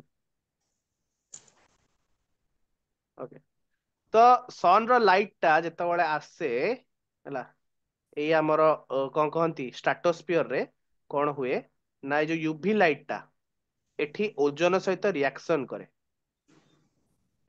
करी आब्जर्व ओजोन कौन करे ना यूवी लाइट टाକୁ कर दिया आब्जर्व ହେଲା ତ ସେଥିଲାଗି ଯେତେବେଳେ टेम्परेचर टा हमर एठी कोन एठी भाबी दियो हमर इक्वेटर एठी भाबी दियो इक्वेटर माइनस 105 डिग्री सेल्सियस ର इक्वेटर ऊपर पोल ऊपर एटा minus 52 degree Celsius troposphere temperature ट्रोपोपोजर से टेम्परेचर ऊपर को गला माने टेम्परेचर टा जेतବେଳେ ଆମେ स्ट्राटोस्फियर को आସୁଛे जेहेतु ओजोन लेयर कोन कहूची सन रो लाइट सहित रिएक्शन करूची ସେଥିଲାଗି टेम्परेचर एई जागा रे बढ़ी चली जाउची ହେଲା ଅଧିକ टेम्परेचर ओजोन लेयर ऊपर ओजोन लेयर परठू एठी टेम्परेचर टा ହେଲା टेम्परेचर टा हीट टा एठी अधिक माइनस 105 रे तो एई जागा रे हे जाइतिबो केते 105 डिग्री सेल्सियस हे जाइतिबो भाबि दियो पाखापाखि 100 डिग्री टेम्परेचर बढ़ी जाउची भाबि ये 52 डिग्री सेल्सियस हे जाउची 52 62 ଥିଲା 62 डिग्री सेल्सियस तो एठी हीट टा बढ़ी जाए कोन पाई ना ओजोन लेयर टा रिएक्शन करे सन रो यूवी लाइट सहित आउ ये जो हार्मफुल लाइट टा को अर्थ को आसिया को दिएनी आ गोटे मध्ये काम करे ना जो इंफ्रारेड लाइट टा ये तो अर्थ रो सरफेस एटा हमर अर्थ रो सरफेस हला लिथोस्फियर हला एठी रिबाउंड हे तळे रिटर्न करे आउ रिटर्न करि पारे ना कोन पाई ना ट्रोपोस्फियर और स्ट्राटोस्फियर दी टांग लेयर कोन करे ना ए लाइट टा को हमर कोन कहते इंफ्रारेड को जोटा कि हीट को रिटर्न करिया को दिए ना ହେଲା ଏଇ ଜିନିଷଟାକୁ କହନ୍ତି କଣ green house effect this is called green house effect green house भितर सेया हुए जेट लागी अर्थ रे भी सेया हुए ला टेम्परेचर तो जो लाइट तो हमर विजिबल लाइट व्हाइट लाइट तो किछि काम नै तार बट टेम्परेचर जोटा कैरी करे इंफ्रारेड रे ताकू अर्थ रो सरफेस लिथोस्फियर जेतले बाडी माने कोन कहती ये हे रिबाउंड हुए ଆର୍ଥର ଟ୍ରପୋସ୍ଫିୟର ଆଣ୍ଡ ଷ୍ଟ୍ରାଟୋସ୍ଫିୟର କଣ କରନ୍ତି ଆବଜର୍ଭ କରିଦିଅନ୍ତି ଆଉ ରିଟର୍ନ କରିବାକୁ ଦିଅନ୍ତି। ତ ସେଥିଲାଗି ଆର୍ଥର ଟେମ୍ପରେଚର ଟା ଯୋଉଟା କି ରାତିରେ ମାଇନସ ଜେନେରାଲି ଆମର କଣ ହୁଏ ଆମର ଭେନସ୍ ଭେନସ୍ କହୁଛି ମାର୍ସ ରେ ମାର୍ସ ରେ କଣ ହୁଏ ନା ଆଟମୋସ୍ଫିୟର ଅଛି ବଟ୍ ବହୁତ କମ ଲେୟାର ପତଳା ଆଟମୋସ୍ଫିୟର ସେଥିଲାଗି କଣ ସେଠି କଣ ହୁଏ ନା ଗ୍ରୀନ ହାଉସ ଇଫେକ୍ଟ ହୁଏନି। ତ ରାତିରେ ଦିନ ବେଳା ଟେମ୍ପରେଚର ହେଇଯାଏ ପାଖାପାଖି 60-70 ଡିଗ୍ରୀ ସେଲସିୟସ ରାତିରେ ସେଟା -60-70 ଡିଗ୍ରୀ ସେଲସିୟସ ହେଇଯାଏ ହେଲା। ଆର୍ଥରେ ଏଇ ଯୋଉ ଗ୍ରୀନ ହାଉସ ଇଫେକ୍ଟ ଯୋଗୁ ରାତିରେ ଟେମ୍ପରେଚର ଟା ମେଣ୍ଟେନ ହେଇ ରହେ। ଛାଡ ସେଟା ତ ଗୋଟେ କଥା ରହିଲା। ଏ ଯୋଉ ଓଜୋନ ଲେୟାର ଟା O3 ଓଜୋନ ମାନେ କଣ ଅକ୍ସିଜେନ ର ତିନିଟା ଅକ୍ସିଜେନ ମିଶିକିନା ହଉଛି ହେଲା। ଏଇ ଓଜୋନ ପ୍ରଡକ୍ସନ ଟା ଏଗେନ O3 ତ ଫାଷ୍ଟ ଲାଇଟ କୁ ଆବଜର୍ଭ କରୁଛି। ଏଇ ଲାଇଟ କୁ ଆବଜର୍ଭ କରିକିନା ଦିଟା O3 ପାର୍ଟିକଲ ମିଶିକିନା ଆଉ ମାନେ କଣ କହନ୍ତି ଗୋଟେ O3 ପାର୍ଟିକଲ ଟା ଅକ୍ସିଜେନ ମଧ୍ୟ ଆହୁରି O3 ଟା ବନୁଛି ମଧ୍ୟ ଓଜୋନ ଲେୟାର ରେ ବା ଏଇ ଯୋଉ ଓଜୋନ ଲେୟାର ଯୋଉଟା O3 ଲେୟାର ଯୋଉଟା କହୁଛି ଏଠି ଓଜୋନ ଆମର ୟୁଭି ଲାଇଟ କୁ କଣ କହନ୍ତି ରିଆକ୍ସନ କରିକିନା ଅଟକଉଛି ବି ଆଉ ଏକ୍ସଟ୍ରା O3 ମଧ୍ୟ ପ୍ରଡକ୍ସନ କରୁଛି ଏଇ ପ୍ରୋସେସ ରେ। ତ ସେଥିଲାଗି ଓଜୋନ ଲେୟାର ଟା ବଢେ ହେଲା ଓଜୋନ ଲେୟାର ଟା ରେଗୁଲାର ମେଣ୍ଟେନ ହେଇ ରହେ। ବଟ ରିସେଣ୍ଟ ଇୟରରେ କଣ ହଉଛି ନା ଆମର ଯୋଉ ଫ୍ରିଜ ମାନଙ୍କରେ ଆଉ CFC ଏସି ମାନଙ୍କରେ ହଁ ୟୁଜ କରୁ ଆମେ କ୍ଲୋରୋଫ୍ଲୋରୋ କାର୍ବନ ଆଗରୁ ୟୁଜ ହଉଥିଲା ଏବେ ତ ହଉନି ହେଲା। ଏଇ କ୍ଲୋରୋଫ୍ଲୋରୋ କାର୍ବନ ଗୋଟେ କଣ ହୁଏ ନା ଏଇଥିରେ ହୋଲ କରେ ହେଲା। ସେ କଣ କରେ ନା ଓଜୋନ ଲେୟାର ସହିତ ରିଆକ୍ସନ କରିଦିଏ ହେଲା। ଯୋଉ ରିଆକ୍ସନ ଟା ୟୁଭି ଲାଇଟ୍ କରିବା କଥା ସେଇ ରିଆକ୍ସନ ଟା କ୍ଲୋରୋଫ୍ଲୋରୋ କାର୍ବନ କରିଦିଏ କରିଦେଇ ଓଜୋନ ଲେୟାର ରେ କରିଦିଏ କଣ ଓଜୋନ ହୋଲ। ତ 1972 ରେ ବହୁତ ଗୁଡେ ସାଇଣ୍ଟିଷ୍ଟ ଆମର ନର୍ଥ ପୋଲ ରେ ଓଜୋନ ହୋଲ ଦେଖିଥିଲେ ଓଜୋନ ରେ ବହୁତ ବଡ ହୋଲ ଦେଖିଥିଲେ। ତ ସେଥିଲାଗି କଣ ହେଲା ନା ୱାର୍ଲଡ ର ସବୁ କଣ୍ଟ୍ରିଜ ଗୁଡାକୁ ଡକା ହେଲା। କୋଉଠିକି ଡକା ହେଲା that is in 1987 that is in Montreal. Montreal କୋଉଠି ଅଛି କାନାଡାରେ। ଆଉ ସବୁ କଣ୍ଟ୍ରି ପ୍ଲେଜ କଲେ ଯେ କ୍ଲୋରୋଫ୍ଲୋରୋ କାର୍ବନ କୁ ଅଲ୍ଟରନେଟିଂ ତାର ବାହାର କରାଯିବ ଆଉ ଫ୍ରିଜ ଆଉ ଏସି ରୁ କମ୍ପ୍ଲିଟଲି ରିମୁଭ୍ କରିଦିଆଯିବ। ତ ତା ପରଠୁ କଣ ହେଲା ନା ଓଜୋନ ଲେୟାର ଟା ହିଲ୍ ହେଲା ଏବେ ବର୍ତ୍ତମାନ ହିସାବ କରାଯାଇଛି 2030 ସୁଦ୍ଧା ଆମର ପୁରା ଓଜୋନ ଲେୟାର ଟା ପୁରା ହିଲ୍ ହେଇଯିବ ପୁରା ହୋଲ ଆର୍ଥ ର ଓଜୋନ ଲେୟାର କମ୍ପ୍ଲିଟ ହେଇଯିବ। ବର୍ତ୍ତମାନ କଣ ହୋଲ ଟିକେ ଟିକେ ଅଛି ଆଗରୁ 1972 ରେ ଡିସ୍କଭର କରାହେଇଥିଲା ବହୁତ ବଡ ହୋଲ ଥିଲା। ବର୍ତ୍ତମାନ ଏଇ ହୋଲ ଟା ଧୀରେ ଧୀରେ ପ୍ଲଗ କରାହଉଛି ଆଉ ମାନେ କଣ ମାନେ ଓଜୋନ ଲେୟାର ଟା ନିଜେ ନିଜେ ପରସ୍ପର ରିକଭର କରୁଛି ଆଉ 2030 ସୁଦ୍ଧା ଓଜୋନ ଲେୟାର ଟା କମ୍ପ୍ଲିଟଲି ରିକଭର ହେଇଯାଇଥିବ ହେଲା। ତ ଇଏ ହଉଛି ଫ୍ୟୁଚରରେ ଆମର ହବ ଓକେ। 1973 ରେ ଡିସ୍କଭର 1987 ହେଇଥିଲା। କଣ ଯୋଉ ଓଜୋନ ଲେୟାର ହୋଲ ଟା କେତେ ମସିହାରେ ଡିସ୍କଭର ହେଇଥିଲା 1970? 1972 ରେ ଫାଷ୍ଟ ଡିସ୍କଭର ହେଇଥିଲା ବାକି 76 କି 78 ବେଳକୁ ବହୁତ ବଡ ହେଇଯାଇଥିଲା ସେକେଣ୍ଡ ଯେତେବେଳେ ଡିସ୍କଭର କରାହେଲା ଆଉ ଥରେ ହେଲା। ଏଟା ନର୍ଥ ପୋଲ ଉପରେ ସାଉଥ ପୋଲ ଉପରେ ଆଣ୍ଟାର୍କଟିକା ଉପରେ ଡିସ୍କଭର କରାଯାଇଥିଲା ହେଲା। ତ କାରଣ ଆଟମୋସ୍ଫିୟର ର କହିଥିଲି ନା ଆଟମୋସ୍ଫିୟର ର ଲେୟାର ଟା ଆଟମୋସ୍ଫିୟର ର ୱେଦର ଟା କମ ସବୁଠୁ ତ ହୋଲ ହବାର ଚାନ୍ସେସ ହୋଲ ହବ ମାନେ ଯୋଉ ଜାଗା ପତଳା ଜାଗାରେ ହୋଲ ହବ ହେଲା। ତ ହୋଲ ପତଳା ଜାଗା କୋଉଠି ଥିଲା ନା ଏଇଠି ଥିଲା ଯୋଉ ପୋଲ ରେ ସାଉଥ ପୋଲ ରେ ହୋଲଟା ହେଇଥିଲା ଯୋଉଟା କି 1987 ରେ ଯୋଉ ଏଇ ଯୋଉ ଇଭେଣ୍ଟ ଟା ହେଲା ଦ୍ୟାଟ ଇଜ ନୋନ୍ ଆଜ ମଣ୍ଟ୍ରିଆଲ ପ୍ରୋଟୋକଲ ଶୁଣିଥିବ ସମସ୍ତେ ମଣ୍ଟ୍ରିଆଲ ପ୍ରୋଟୋକଲ। ମଣ୍ଟ୍ରିଆଲ ପ୍ରୋଟୋକଲ ସାଇନ୍ ହେଇଥିଲା 16 September September Yes Yes September 16 1987 ରେ ସାର୍ ସେଥିଲାଗି ସେଇଟାକୁ ବି 16 ଓଜୋନ ଲେୟାର ଡେ ବି କୁହାଯାଏ। ତାକୁ ପାଳନ କରାଯାଏ କଣ Yes world ozone day. Ozone layer day. Okay ଆଚ୍ଛା ଓଜୋନ ଲେୟାର ବିଷୟରେ ଆଉ ଗୋଟେ କଥା ଯଦି ଆର୍ଥ ର ଆମର ଟ୍ରପୋସ୍ଫିୟର ରେ ଓଜୋନ ମିଳିଲା ଟ୍ରପୋସ୍ଫିୟର ମାନଙ୍କର ଓଜୋନ ପାର୍ଟିକଲ ମିଳିଲା ତାକୁ ଗୋଟେ ପଲ୍ୟୁଟାଣ୍ଟ ହିସାବ କରାଯାଏ କାରଣ ଓଜୋନ ଲେୟାର ଟା ବହୁତ ଡେଞ୍ଜର ଫର ହ୍ୟୁମାନ ଆମେ ତାକୁ ବ୍ରିଥ ନେଇ ପାରିବାନି ନା ତ ଓଜୋନ ଲେୟାର ଟା ଯଦି ଆର୍ଥ ର ସର୍ଫେସ ରେ ମିଳିଲା ତାକୁ କହନ୍ତି ପଲ୍ୟୁଟାଣ୍ଟ ତାକୁ ସେଥିଲାଗି କହନ୍ତି ବ୍ୟାଡ ଓଜୋନ। ବଟ ଏଇ ଜାଗାରେ ସେ ଆମର ଆଟମୋସ୍ଫିୟର ର ଯୋଉ କଣ ୟୁଭି ଲାଇଟ ସନ ର ୟୁଭି ଲାଇଟ କୁ ଅଟକଉଛି ବୋଲି ସେଥିଲାଗି କୁହନ୍ତି ଗୁଡ ଓଜୋନ। ଏତିକି ଜିନିଷ ବେଶୀ କିଛି ନାହିଁ ହେଲା। ଆଉ ଏଇ ଜାଗାରେ ଟେମ୍ପରେଚର ଆଗେନ ବଢିଯାଏ ଆଉ ଏକ୍ସଟ୍ରା ହଁ ବାଇ ଦ ୱେ ମନେ ରଖିଥାଅ ସୁପରସୋନିକ ଜେଟ ହେଲା ସୁପରସୋନିକ ଜେଟ ସୁପରସୋନିକ ଜେଟ କଣ ତା ଅର୍ଥ କଣ କହିଲେ ଟିକେ ଶବ୍ଦର ଜେଟ ବେଗ ଠାରୁ ଅଧିକ ବେଗ ଶବ୍ଦ ସ୍ପିଡ ରୁ ଅଧିକ ତାକୁ କୁହନ୍ତି ମ୍ୟାକ୍ 1 ହେଲା ଶବ୍ଦର ବେଗ ଯେତିକି ସେତିକି ସ୍ପିଡରେ ଯିବ। ମ୍ୟାକ୍ 2 ତାର ଦ୍ୱିଗୁଣ ମ୍ୟାକ୍ 3 ଏତିକି ଯାଏଁ ବାହାରିଛି ମ୍ୟାକ୍ 4 5 6 ବାହାରିନି 4 ଟା ଚାଲିଛି 5 ଟା ମାନେ କନସେପ୍ଟରେ ଅଛି तो मैक 3 पर्यंत आम जापर माने शब्दर बेगठू 3 गुण स्पीड रे हमर जेट डिस्कर तो सेई जेट गुडा को जेतବେଳେ उड़ेइब तमे ओजोन लेयर तळे उड़ा जस्ट तळे उड़ा जाए कोन पई ना जेहेतु बहुत स्पीड पाखापाखि भाभी दियो केते 200-300 किलोमीटर पर आवर स्पीड रे मनकर गोटे जेट गला ताकू आटमोस्फियर डिस्टरबेंस जदी हेला से जेट डिस्ट्रॉय होवार चांसेस अधिक अछि तो जो जगह आटमोस्फियर डिस्टरबेंस होउ नथियो से जगह उड़ा हबो बट ओजोन लेयर टा दरकार जेहेतु ओजोन लेयर जदी न रहिबो सेतिलागी कोन कहंती ओजोन लेयर जदी न रहिबो ताले तांको कैंसर होवा चांसेस यूवी लाइट पड़ियो डायरेक्ट स्किन रे कैंसर हबो तो जस्ट ओजोन लेयर तळे उड़ांती आउ सेथिलागी तमे जानिचो के नहीं एविएटर्स चश्मा जो कहंती ब्लैक कलर चश्मा बड़ बड़ ये वाला चश्मा पिनती एविएटर्स कौन सेटा जानछो ए जेट पायलट्स माने जेहेतु अपर लेयर रे उड़ंती सन रो जो विजिबल व्हाइट लाइट टा तांको बहुत अधिक दिसे ना बहुत माने कहंती आखि को अंध कर दबो से लाइट टा सेथिलागी से माने ब्लैक कलर स्पेट्स जो हमरो चश्मा पिनती बड़ बड़ गोल गोल चश्मा जोटा एंती जो चश्मा थाए एंती बड़ बड़ चश्मा जो एंती लागिथिबो एटा कहंती एविएटर्स रीजन कोन ना एटा जेट पायलट माने पिंधुଥିଲେ ସେଇଥିରୁ ନା ହେଇଛି ଆଭିଏଟର ଏବେ ଷ୍ଟାଇଲ ହେଇଗଲାଣି ତଳେ ତଳେ ବସିଥିବା ଲୋକ ବି ପିନ୍ଧିଲାଣି ଜେଟ୍ ପାଇଲଟ सर କିଏ ବନେଇଥିଲା जो ନର୍ମାଲ सर ଲୋକ हीरो हिरोशिमा रे सर जो एटम बम पड़ला बेले से माने फास्ट एई क्लास यूज करी पकेइथिले जो रेडिएशन बाहरला एटम बम रो सेटा तांको ହୁଁ आखि को अंध करिया संभावना चांस थिला तेणु एटा को सेटा यूज रेडिएशन करथिले ନା ସେଇଟା ଅଲଗା ସେଟା ହେଲା ୟୁଭି ଫିଲ୍ଟର ଗୁଡା ସେଗୁଡା ହେଲା ସେଟା ଅଲଗା ସେଟା କ୍ଲାସ ଅଲଗା ଏଇଟା ଅଲଗା ଓକେ तो sir alpha beta gamma ray बाहर ना सर एटम बम रो ଆଟମ ବମ୍ ରୁ ତାହେଲେ ସେଟା ଫିଲ୍ଟର ଟା ମୁଁ ଆଇ ଗେସ୍ आगे आगे ଗୋଟେ କୋଉନ ଦେଖିଥିଲି ଓପେନ ହାଇମର ଆଇ ଗେସ୍ କଣ ଗୋଟେ ମୁଭିଟେ ଦେଖିଥିଲି ସେଇଥିରେ ମୁଁ ଦେଖିଛି ସେମାନେ ଚଷମା ପିନ୍ଧୁଥିଲେ ସେଟା କି ଚଷମା ଗୋଟେ ସେଟା ଦେଖି କହିବି ଓକେ ଛାଡ ନେକ୍ସଟ ଆମକୁ ଯିବା ମେସୋସ୍ଫିୟର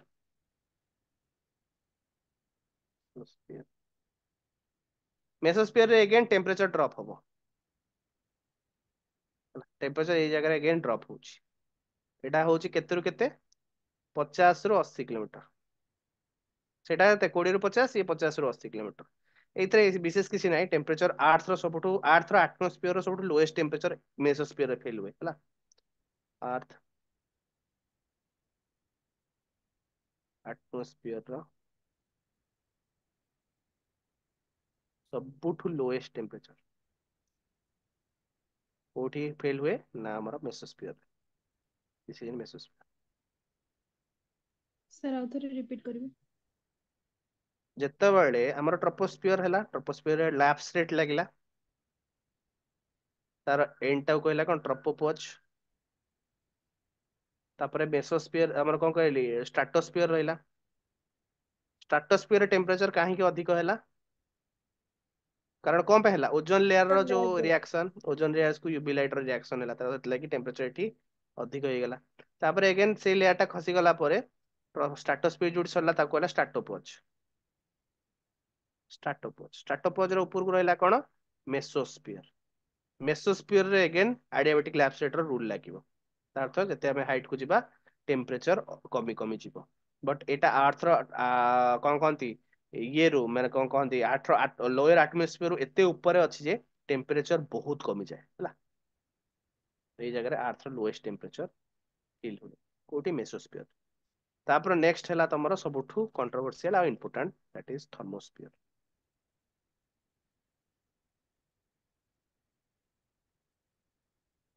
ହେଲା ଥର୍ମୋସ୍ଫିୟର ଟା ତମର ଦି ଭାଗରେ ବିଭକ୍ତ ଦ୍ୟାଟ ଇଜ ଆୟୋନୋସ୍ଫିୟର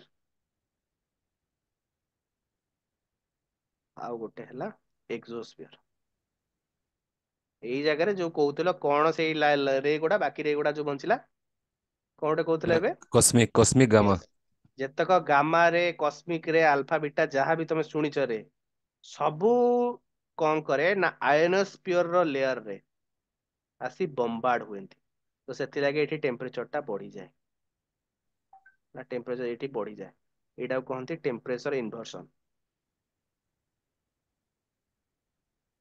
ନା ଏଇ ଜାଗାରେ ଟେମ୍ପରେଚର ଟା ବଢିଯାଏ ହେଲା ପାଖାପାଖି ପ୍ଲସ ରେ 1200 ଡିଗ୍ରୀ ଟେମ୍ପରେଚର ପର୍ଯ୍ୟନ୍ତ ପହଞ୍ଚେ ସେଇଥିପାଇଁ ସେଥିଲାଗି ଆୟନ ଷ୍ଟେଜ କୁ ପଳେଇ ଆସେ ୟେସ୍ ସେଥିଲାଗି ଆମର ଯାହା ବି ଏୟାର ଆମର ମଲିକ୍ୟୁଲ ଅଛି ଦେହ ମାନେ ଟର୍ନ ହେଇଯାଆନ୍ତି ଆୟନ୍ସ କୁ ଆୟନ କଣ ଆୟନ କହିଦଉଛି କେମିତି ହେଲା ମନେକର ତମେ ଜାଣିଛ ଛୋଟବେଳେ ପଢିଥିବ ଆଉ ଯୋଉମାନେ ସାଇନ୍ସ ଷ୍ଟୁଡେଣ୍ଟ ସେମାନେ ଜାଣିଥିବ ଯେ ନ୍ୟୁକ୍ଲିୟସ ରହିଲା ନ୍ୟୁକ୍ଲିୟସ ଚାରିପଟେ ଇଲେକ୍ଟ୍ରନ ବୁଲନ୍ତି ଏଠି ଇଲେକ୍ଟ୍ରନ୍ସ ଅଛି। न्यूक्लियस टा पॉजिटिव चार्ज, इलेक्ट्रॉन गुडा नेगेटिव चार्ज। जदि टेम्परेचर बढ़ीगला पाखापाखि 600-700 डिग्री रु अधिक होईगला तो से कौन हुए ना इलेक्ट्रॉन जो ये जो लेयर टा एटा ब्रेक डाउन हो जाए। इलेक्ट्रॉन गुडा फ्री रे बुलंती, न्यूट्रॉन गुडा फ्री रे बुलंती। ये जो फ्री रे बुलुथवा ये गुडा चार्ज एटा सो चार्ज पार्टिकल। न्यूट्रॉन टा कोन प्लस हमर न्यूक्लियस टा कोन प्लस चार्ज, इलेक्ट्रॉन गुडा नेगेटिव चार्ज। एटा कोनती आयन पार्टिकल। सन रे बुलंती, सन रे जोटा बुलंती सेटा सोलार स्टॉर्म हमें कहू। अर्थ रो अपर एयर रे जो आयन हुए ताकू कहंती कोन नॉर्मल आयन हला। हेतले को आयनोस्फियर। एटी हमर जहां भी तमे माने सुनिचो एयर पार्टिकल गुडा सब आयन रे कन्वर्ट हो जांती कारण एते टेम्परेचर बढ़ी जाए न्यूक्लियस गुडा भांगी जांती हमर कोन एटम गुडा ब्रेक डाउन हो जांती आयन रे कन्वर्ट हो जांती। तो सेथि लागि टेम्परेचर एटी बढ़ी अधिक बढ़ी जाए हला। आ एक्सोस्फियर टा हला हमर आउटर लेयर जोठी हमर आउटर स्पेस हला। ए लेयर रे हमर री एंट्री करंती जनरली एस्ट्रोनॉमर्स माने हला। आयनोस्फियर विषय रे आउट इंपोर्टेंट इन्फॉर्मेशन कोन ना ये रिपेल रो काम करे। को जिंस रिपेल करे ना रेडियो ट्रांसमिशन को रिपेल करे। और जी रेडियो सैट जी सैट सैटेलाइट सब से रहउची से यस जी सैटेलाइट भी एई जगह ए लेयर रे रहउचंती हला। रेडियो सर ट्रांसमिशन को इलेक्ट्रिकली चार्जेस को रिस्पांस हाँ सेति पाई रिपेल करंती हला। माने ए लेयर को जीवो पुणी रिटर्न आसीबो हला। इलेक्ट्रिकल चार्ज पार्टिकल जेतु ये रिपेल कर दियंती हला। ये हला रेडियो तमरो ब्रॉडकास्टिंग। यस एतिकी तमरो फास्ट लेयर। आज आउ बेसी पढ़िबानी, काली जदी हुए काली तमान को छुट्टी बट मोर छुट्टी मते काई देबेनी। सेकेंड रे कोन वर्चुअल मीटिंग मीटिंग ଗୋଟେ उत्पात रखछंती।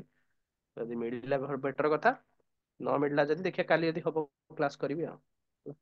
एई होप एई वीक रे जति संभव मु क्लास करबी। नेक्स्ट वीक रे मु बिल्कुल क्लास रखिया नै कारण नेक्स्ट वीक टा हम ट्रांसफर मु जीबी मोर पोस्टिंग डे ये पोस्ट बलांगीर को मते जिबार अछि।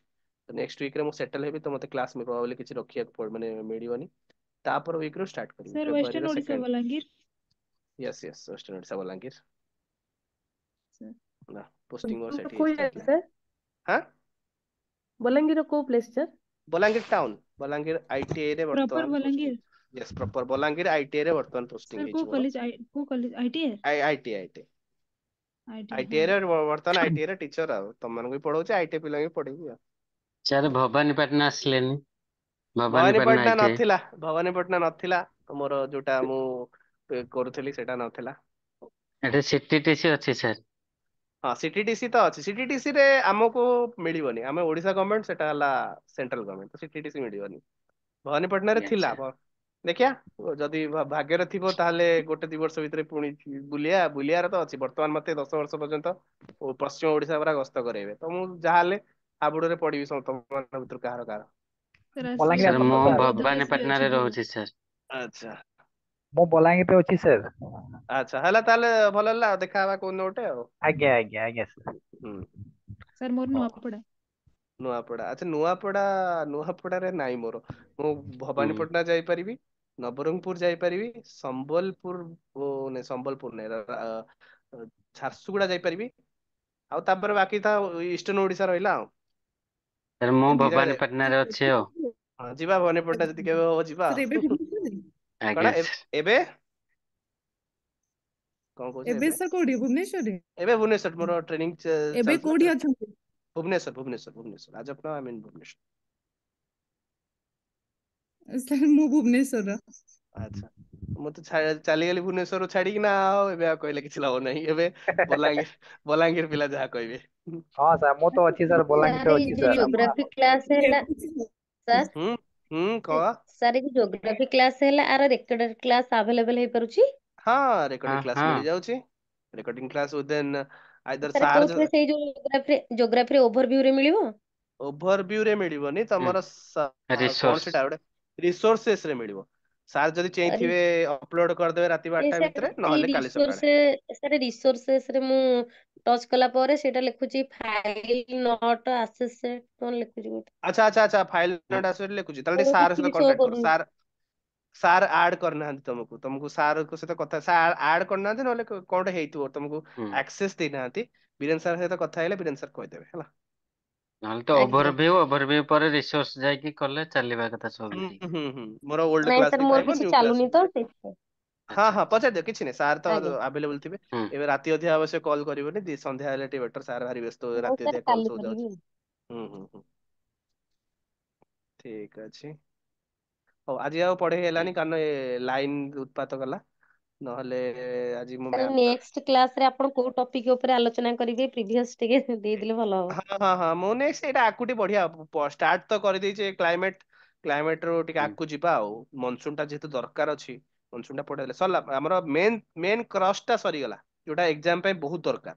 ମାନେ ତମର କଣ କହନ୍ତି 70% କାମ ସରିଯାଇଛି, 30% ପାଠ ପଢିଆ, 30% ପାଠରେ ବାକି ସବୁ ଅଛି।